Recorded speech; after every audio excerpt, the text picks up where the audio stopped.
मोडेन पण वाकणार नाही, मरेन पण झुकणार नाही.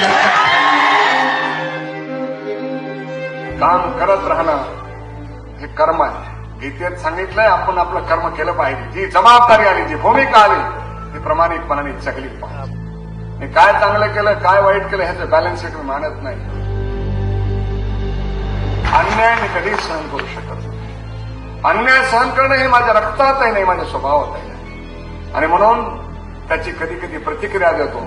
सूझबुजीशी समंजसपणाने बोलायचं, गोडगोड बोलायचं, गोलगोल बोलायचं हे परमेश्वराने मला दिलं नाही. त्यामुळे मला अनेकदा त्या अडचणी सहन कराव्या लागल्या, समस्या सहन कराव्या लागल्या. पण त्या समस्यावर मात करू शकलो. आजपर्यंत महाराष्ट्राच्या एका जिल्हा परिषदेपासून युनोपर्यंत जाऊ शकलो. ह्याचं श्रेय गोपीनाथ मुंडेच्या व्यक्तित्वाला नाही, त्याच्या कर्तृत्वाला नाही, त्याच्या नेतृत्वाला नाही, त्याच्या वक्तृत्वाला नाही.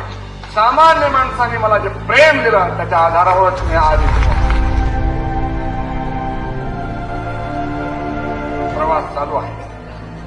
प्रवास कुणाचा कधी संपेल? माणसाच्या हातात जन्म आणि मृत्यू कधीच नाही. मी काय केलं गोपीनाथ मुंडेने काय देणार? मी फक्त तुम्हाला स्वाभिमानाचं जगणं देणार आहे, दुसरं काय देणार नाही.